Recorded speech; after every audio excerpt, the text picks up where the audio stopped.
안녕하십니까, 묵조교입니다. 우리는 함께 고교물리 2를 공부하고 있죠. 지난 시간에 이어서 이번 시간에도 전자기파의 발생과 이용에 대해 함께 살펴보도록 하겠습니다. 자, 지난 시간에는 전자기파의 발생이었는데요. 이번 시간에는 전자기파의 이용에 대해 함께 익혀보도록 할게요. 친구들은 상식으로 알고 있을 겁니다. 감마선이 가장 짧은 파장을 갖고 있고 파장의 길이가 제일 긴 전자기파는 전파라는 거 말이죠. 우리가 전자기파를 파장에 따라 분류하는 이유는 뭘까요? 전자기파가 파장에 따라 다른 성질을 가지고 있기 때문 아닐까요? 일반적으로 전자기파는요, 파장이 짧을수록 지진성이 강한 대신에 장애물을 이렇게 제대로 피하지 못합니다. 그래서 AM 방송보다 FM 방송, TV 방송에서 난시청 지역이 이제 가장 이게 난시청 지역이 많고요. 과거에 2G 이제 휴대폰에서 2G 폰을 사용할 때보다는 LTE, 5G 폰을 사용할 때 더 많은 기지국을 이제 세워야 하는 거죠. 파장이 길수록 매질 속에서 멀리 전파되고 장애물을 쉽게 통과하죠. 그 대신 전달할 수 있는 정보의 양은 적어지게 됩니다. 일례로 잠수함 통신 같은 경우에는 초장파를 이용하거든요. 그건 이제 물속 깊은 곳까지 이제 전파를 쏠 수 있어서 초장파를 이용하는데, 그 대신 이제 전달할 수 있는 정보의 양은 되게 적습니다. 그래서 초장파로 통신을 할 때는 아주 필요한 것만 간단하게 이제 전달하고, 또 많은 정보를 이제 주고받을 때는 디지털 통신을 이용하는데, 그때는 잠수함이 이제 수면 가까이 오르거나 그렇게 해서, 그러니까 공기를 이제 흡입하기 위해서 이제 공기통을 이제 이렇게 잠수함이 수면 가까이 이렇게 떠오르거든요. 그때 이제 디지털 통신을 합니다. 예, 이건 여담이고요. 일단 이러한 전자기파를 일상생활에서 어떻게 이용하는지 함께 살펴보도록 하겠습니다. 원자폭탄이 폭발하고 나서 방출되는 감마선은 인체에 매우 치명적이죠. 그건 뭐 우리 상식으로 알고 있는 사실이고요. 최근에 러시아 우크라이나 전쟁으로 핵발전소의 안전이 위협받으면서 1986년에 발생했던 체르노빌 원전 사고가 다시 이제 사람들 사이에 소환되고 있습니다.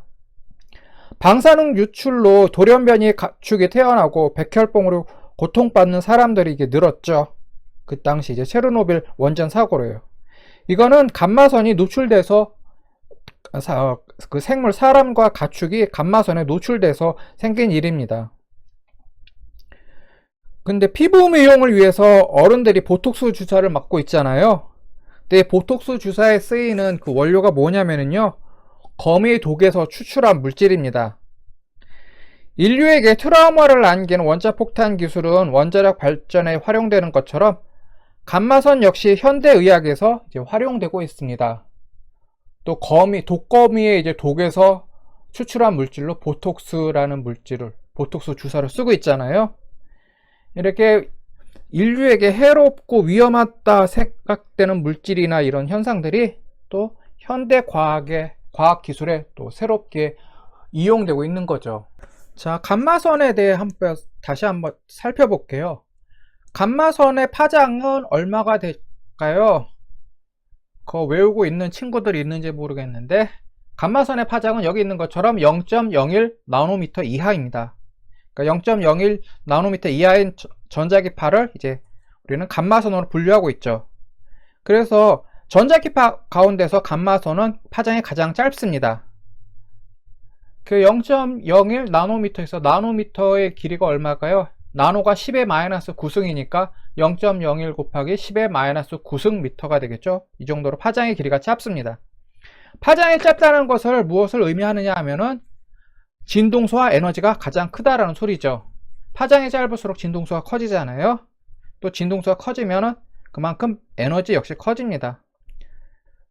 그래서 투과력도 강해서 감마선에 아주 강한 감마선에 쪼이게 되면 위험합니다. 옛날에 이제 체르노빌 원전 사고 발생했을 때 그 원전 근처에 살았던 이제 사람이나 가축, 또 2차 대전 때 히로시마 원전 폭탄 터졌을 때 그때 살았던 그 히로시마에 거주했던 사람들이 큰 피해를 입었던 것처럼 말이죠.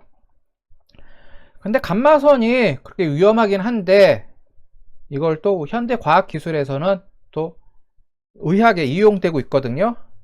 감마선을 약하게 해서 이제 암 치료에 활용하고 있는 겁니다. 핵 분열 속도를 완만히 해가지고 해서요. 원자 폭탄을 이제 그 원리를 원자력 발전소의 핵 발전에 이용하듯이요. 감마선 역시 그걸 아주 약하게 가지고 암 치료에 활용되고 있는 거죠. 자, X선 알고 있죠? 여러분들 엑스레이 한 번 이상은 찍어 봤을 거고요. 근데 어디서 많이 활용되고 있는지 뭐 가장 먼저 떠올릴 수 있는 게 이제 병원 엑스레이가 있고요. 또 여러분 이거 상식으로 알고 있고요. 근데 X선의 특징이 무엇인지 한번 여기서 더 살펴보면은요. 여기 나와 있듯이 X선의 파장은 0.01나노미터에서 10나노미터입니다. 감마선보다는 파장이 길죠. 투과력은 감마선보다는 약하겠죠. 이제 파장이 그거보다 기니까. 그 대신 감마선 다음으로 강하다라는 소리도 됩니다. 그래서 X선은 감마선 다음으로 투과력이 강하고, 강한 투과력을 이용해서요, 여러분들이 알고 있듯이 X선 사진, 엑스레이 사진 찍죠? 그리고 컴퓨터 단층 촬영, CT라고 그러죠. 여기에 이용되고 있습니다. X선을 또 어떤 물질에 쏘였을 때 나오는 회절 무늬를 이용해서 물질의 구조를 살펴보기도 합니다. X선을 그림에 쪼이기도 하는데요. 이때 그림에 감춰진 비밀이 나타나기도 하죠. 예를 들어서 캔버스에 어떤 그림이 있는데 그 그림을 향해서 엑스레이를 찍었더니 그 그림 밑에 다른 그림이 이렇게 그려져 있다라든가, 또 다른 그림이 있지 않다 하더라도 이 그림을 어떻게 채색을 했을까, 어떻게 덧칠을 했을까, 그거를 연구할 때 이 X선을 이용하기도 합니다. 근데 X선 역시 감마선과 같은 방사선입니다. 그래서 1년에 인간에 허용된 피폭량이 이게 정해져 있습니다. X선 엑스레이 사진이라고 해서 막 찍는 게 아니라 그 엑스레이 그 방사선 양이 정해져 있거든요. 그 이내로 이제 엑스레이를 찍어야 한다는 소리죠.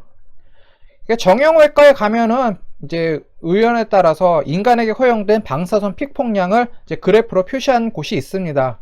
뭐 아닌 데도 있고요. 자, 여기 사진 속의 인물이 누군지 여러분들 다 아시죠? 예.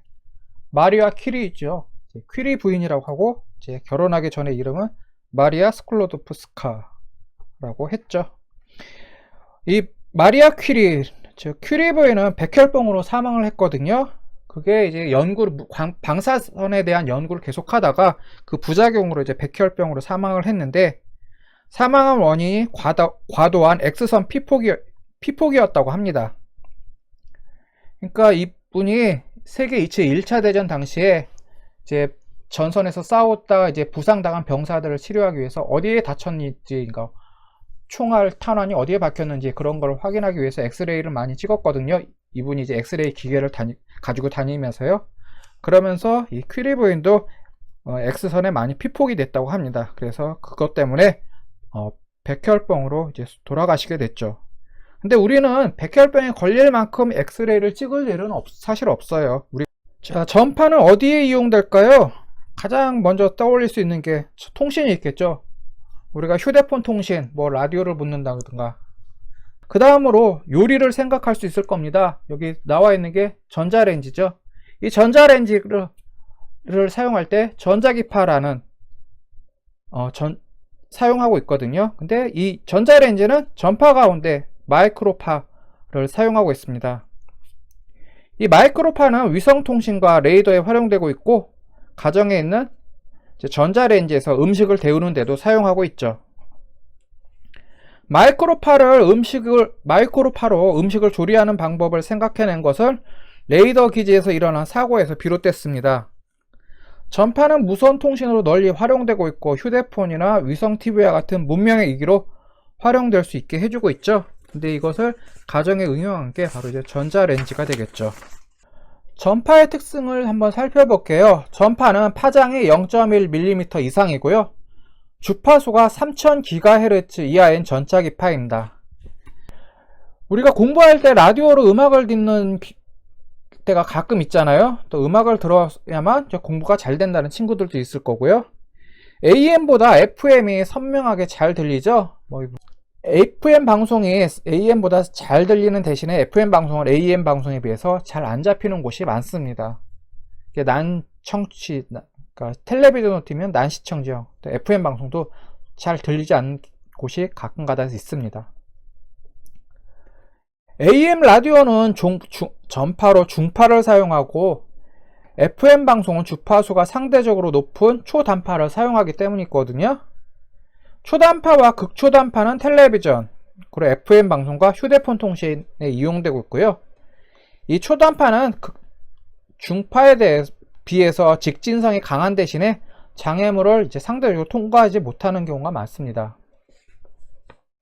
여기 나와 있듯이 높은 주파수는 특정 방향으로 가까운 곳까지 정보를 전달할 수 있는 정보의 양이 많은 대신에 장애물을 투과하지 못하는 경우가 많습니다. 그리고 낮은 주파수, 중파와 단파 같은 경우는 멀리까지 그 다음에 장애물이 있어도 그 장애물을 뛰어넘어서 이렇게 전파가 전달이 되는데 한 번에 전달할 수 있는 정보의 양은 초단파에 비해서는 좀 낮죠.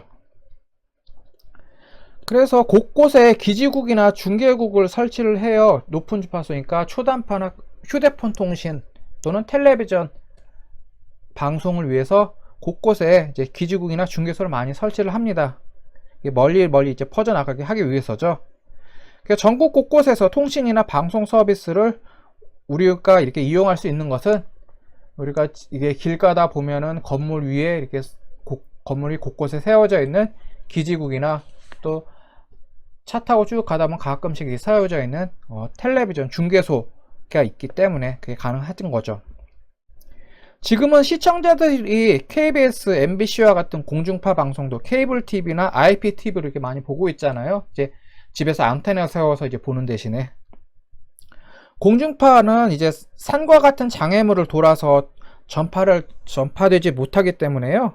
전국 곳곳에 전파를 중계하는 중계소가 이렇게 세워져 있습니다. KBS, MBC, SBS 방송국에서 쏜 전파는 맨 처음에 어디로 가냐면 여기 있듯이 남산 송신탑으로 갑니다. 그럼 남산 송신탑에서는 방송 전파를 가까운 중계소 이렇게 보내는 거죠. 중계소는 말 그대로 전파를 중계해서요. 또 옆에 있는 중계소로 전파를 중계해 보내서 결과적으로는 전국으로 이 방송 전파를 쏘는 거죠. 케이블 방송에 나오는 공중파는요, 가까운 중계소에서 수신한 방송을 케이블을 통해서 시청자에게 전송하고 있습니다.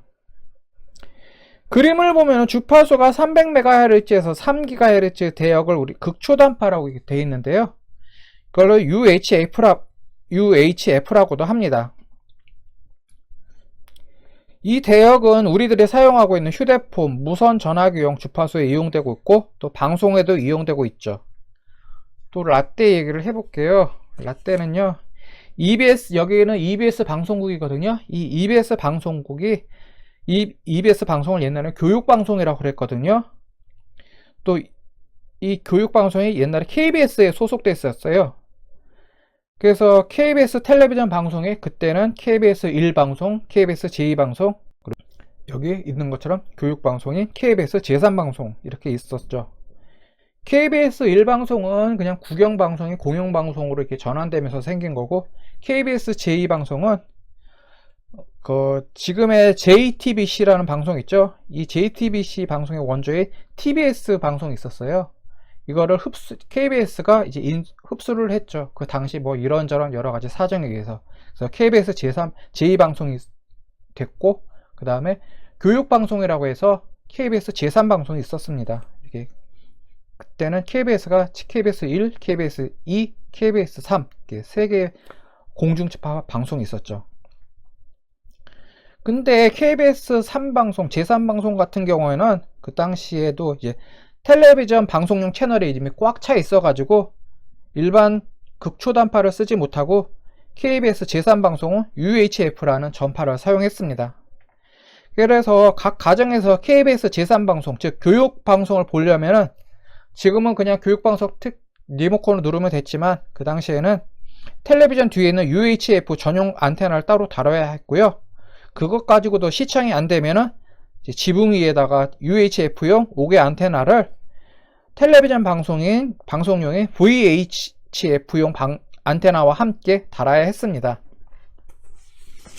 저는 어렸을 때 언덕에 둘러싸인 난시청 지역에 살아가지고 텔레비전 뒤에다 UHF용 안테나를 달았거든요. 근데 교육방송을 제대로 시청을 못했어요. 난시청 지역에서. 그래서 제대로 보려면은 밖에다가 또 UHF용 안테나를 또 달아야 했는데 그거 달 형편까지는 안 됐거든요. 지금도 그렇지만 그때도 괜찮은 방송, 예술성 높은 영화 방송을 교육방송에서 이제 틀어주곤 했습니다. 지금은 KBS 제3방송이 EBS로 독립을 했죠. 독립하건 다음에는 제가 교육방송, 즉 EBS 방송을 볼 일이 거의 없더라고요. 자, 여러분들은 자외선이 뭔지, 가시광선이 뭔지, 또 적외선이 어떤 전자기파인지 모르는 친구들 없을 겁니다. 하도 많이 들어봤어. 그쵸? 수업 시간뿐만 아니라 일상생활에서 자외선, 가시광선, 적외선이란 말 많이 쓰고 있잖아요. 여기서는 복습하는 의미로 이들 빛에 대해 잠깐 이렇게 살펴보도록 할게요. 우리가 이미 알고 있는 것처럼 가시광선은 인간의 눈으로 관찰할 수 있는 전자기파죠. 가시광선의 파장은 약 380에서 750 나노미터에 걸쳐 있습니다. 가시광선은 파장에 따라서 여러 개의 빛깔로 나뉘죠. 그래서 프리즘 갖다 대면 빨주노초 파남보 이렇게 7가지 빛으로 나타나잖아요.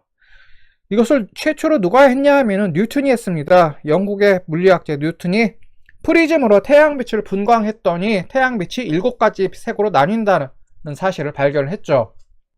근데 태양빛이 7가지 빛으로 나뉜다는 것은 이 뉴턴의 생각이었고, 이제 아시아에서는 이 빛이 이제 5가지 빛깔로 나뉜다고 생각을 했죠. 그래서 5색 빛깔이라는 말을 많이 썼죠. 그리고 서양에서도 6가지 색이라고 한 경우도 있습니다. 근데 뉴턴은 왜 7가지 빛이라고 했냐면은 정확하게 빨주, 노초, 파남보를 구분해서 그런다기보다는 7이라는 숫자가 그 사람한테는 이게 완벽한 숫자라고 이제 생각을 했다고 하더라고요. 그래서 태양빛을 이제 7가지 빛으로 이제 구분을 했죠. 자, 빨주, 노초, 파남보라는 색 중에서 보라색의 파장은 이제 가장 파장이 짧은, 그리고 대신 진동수가 가장 큰 이제 380 나노미터고요. 빨간색은 그와 대칭돼서 파장이 750 나노미터 정도 됩니다. 자, 자외선은 파장이 380 나노미터보다 짧은 전자기파죠. 380 나노미터 보면 여기 보라색의 파장이잖아요. 그래서 이거 뭐냐면은 보라색 영역 밖에 있는, 그러니까 보라색보다 더 파장이 짧은 전자기파다라는 것을 우리가 직감적으로 알 수 있습니다. 자외선 영어로 뭐라고 할까요? 여기 나와 있죠. 울트라 바이올렛 레이즈라고 합니다. 그래서 자외선 영역 바깥이다 라는 의미의 울트라 바이올렛이라고 하죠. 이걸 간단히 줄여서 UV라고 하죠. 선크림 같은 광고, 화장품 광고 보면은 UV라는 말 많이 나오죠. 이 UV가 보라색 너머에 있다라는 소리입니다. 또 자외선이란 말 자체도 그렇고요. 자외선의 자자가 보라색을 의미하잖아요. 자, 자외선은 특징이 뭘까요? 가장 먼저 생각할 수 있는 게 살균 작용이 있죠. 그래서 식당에 가면은, 또 여러분들이 이용하는 학생 식당 같은 데 가면은 자외선 살균 소독기라는 그림에서 보는 이런 기계가 있습니다. 여기다 이제 컵이나 숟가락 같은, 젓가락 같은 거 놓고서 자외선으로 살균하잖아요. 또 맑은 날에, 햇볕이 쨍쨍한 날에 이제 빨래나 이불 같은 걸 넣는 것도 이제 그 태양빛에 빨래를 바짝 말리고, 이제 이불 같은 거 집에 실내에서 계속 쓰던 이불을 바짝 말리기 위해서 태양빛에 널기도 하지만, 또 태양빛의 자외선으로 이제 이불과 빨래 같은 걸로 살균하기 위해서 그렇게 널기도 합니다. 또 햇볕에 돌아다니거나 또 바닷가에 이제 놀러 가게 되면 피부가 어떻게 돼요? 까맣게 타죠? 그냥 뭐 이런 거 저런 거 안 바르고 그냥 있으면요. 그게 왜 그러냐면은 여러분들 알고 있듯이 자외선 때문입니다. 피부가 타는 것을 막기 위해서 또 선크림을 사용하고 있죠. 물론 라떼는 이런 거 없었습니다. 저는 이제 구경을 못 했습니다. 선크림 같은 거 어렸을 때는요. 근데 참고로 뭐 그건 그렇다 치고 참고로 선크림은 이제 피부에 안 좋은 건 아시죠? 특히 선크림이 눈에 묻으면은 눈에 닿으면은 위험합니다. 근데 그럼에도 이게 피부에 안 좋은데도 사람들이 선크림을 사용하는 이유는요, 단지 피부 미용 목적 때문이 아니라, 물론 대부분의 사람들은 그냥 피부에 안 좋다는 거 사실 모르고 그냥 햇볕에 안 탄다 그 사실만 가지고서 선크림을 막 쓰고 있는데, 이제 선크림을 이제 사용하는 이유가 그런 피부 미용 목적에서라기보다는 장시간으로부터 자외선을 이제 자외선으로부터 피부를 보호하기 위해서입니다. 왜 그러냐면은 자외선에 장시간 노출되면은 그냥 피부가 타는 것뿐만 아니라 피부암 발생 가능성이 높아지기 때문이거든요. 근데 선크림이 피부에 안 좋으면서 또 이제 눈에 묻으면 위험함에도 불구하고 선크림을 사용하는 이유는, 선크림을 사용하지 않아서 피부가 햇볕에 타서 이제 피부에서 피부암이 발생하는 위험보다는 그냥 피부에 안 좋은 위험이 좀 덜하기 때문이죠. 자, 적외선 살펴볼게요. 적외선의 적자가 한자로 쓰면 붉을적자죠. 그래서 적외, 붉은색 밖에 있는 빛이다 라는 의미에서 적외선이죠. 영어로는 적외선을 뭐라고 하냐면은 인프라레드 라이트라고 합니다. 제가 여기서 가끔씩 영어 단어 쭉 쓰는데, 이건 뭐 내가 잘났다는 거 자랑하려고 하는 게 아니라, 영어 단어는 이렇게 다른 거 공부하면서 그때그때 익히는 거예요. 그게 더 빨리 외우지고요. 그러니까 괜히 보캐블러리 사서 영어 단어 외우면은 시간만 낭비하지, 그렇게 들인 시간에 비해서 효과가 그렇게 크지 않습니다. 그냥 영어 단어 외우는 것은 책 같은 거 읽으면서, 또 이런 영어 책뿐만 아니라 이런 한글로 된 책 읽으면서 그때그때 영어 단어를 익히는 거죠. 그래서 자외선은 울트라바이올렛 라이트, 가시광선은 뭐 비저블 라이트, 적외선은 인프라레드 라이트, 이런 식으로 이제 외우는 거죠. 나 영어 못해요. 그래서 뭐 자랑할 것도 없고요. 그래서 적외선 같은 경우는 파장이 750나노미터보다 깁니다. 적외선보다 이제 적외선 영역, 그러니까 빨간색 영역 밖에 있으니까요. 자, 적외선 특징 살펴보면요, 여러분들 잘 알고 있죠. 적외선은 열을 전달하고 있습니다. 그러니까 우리가 햇볕을 받으면 따뜻함을 느끼고, 또 여름에는 따뜻함을 넘어서 뜨거움을 느끼는데, 그게 적외선 덕분이죠. 이 적외선을 일상생활에서는 어떻게 쓰느냐 하면은, 여기 사진에 나와 있듯이 적외선 온도계가 있습니다. 정확히는 적외선 체온계죠. 여러분들 코로나 사태 때 이 적외선 온도계 가지고 체온 많이 쟀을 겁니다. 뭐 집 안에만 틀어박혀 있으면은 이거 잴 일이 없었을 텐데, 뭐 학교를 가거나 어디 외부로 왔다 갔다 하거나, 특히 병원 같은데 들락날락 거리면 이걸로 체온 많이 쟀죠. 여러분들 이걸로 체온 재봐서 알겠지만 체온 금방금방 재죠. 이 적외선 체온계는 사람의 체온을 신속하게 잴 수가 있습니다. 근데 이것은 이제 체온을 신속하게 잴 수 있는 대신에 정확도가 약간 떨어집니다. 정확하게 체온을 재려면은 수은 체온계를 이용하죠. 뭐 아는 친구들은 또 알 거고요. 옛날 드라마나 영화 같은 데 보면은 가끔씩 사람의 체온을 잴 때 수은 체온계로 재는 모습이 나오곤 해요. 그래서 간호사가 체온 재고 나서 막 체온계 흔드는 모습도 나왔죠. 네, 수은 체온계는 정확하게 체온을 잴 수 있는 대신에 정확한 체온을 재는 데까지 걸리는 시간이 한 5분 정도 걸립니다. 근데 코로나 사태 때 우리가 겪어봐서 알겠지만, 사람 체온 재는데 5분씩이나 기다릴 수 없잖아요. 빨리 후다닥 재야 또 다음 사람 체온 재고, 또 체온 잰 사람은 빨리 거기서 벗어나서 자기 볼일 봐야 되잖아요. 수은 체온계로는 사람의 체온을 일일이 잴 수가 그 많은 사람의 체온을 한꺼번에 잴 수가 없습니다. 그런 단점이 있어서 그거 단점을 극복한 게 바로 적외선 온도계죠. 적외선 온도계는 이제 사람 체온을 이제 금방금방 잴 수가 있고, 또 한 가지 수온 체온계 같은 경우 만약 그 체온계가 깨지게 되면은 그 체온계에서 수온 흘러나오잖아요. 그 위험한 진금속이 이렇게 흘러나오면 안 되니까 그런 위험을 방지하기 위해서라도 적외선 체온계를 요즘 많이 쓰고 있습니다. 병원에서도 이제 이걸 많이 쓰고 있는데, 단점은 방금 얘기했듯이 정확도가 수온 체온계에 비해서 약간 떨어집니다.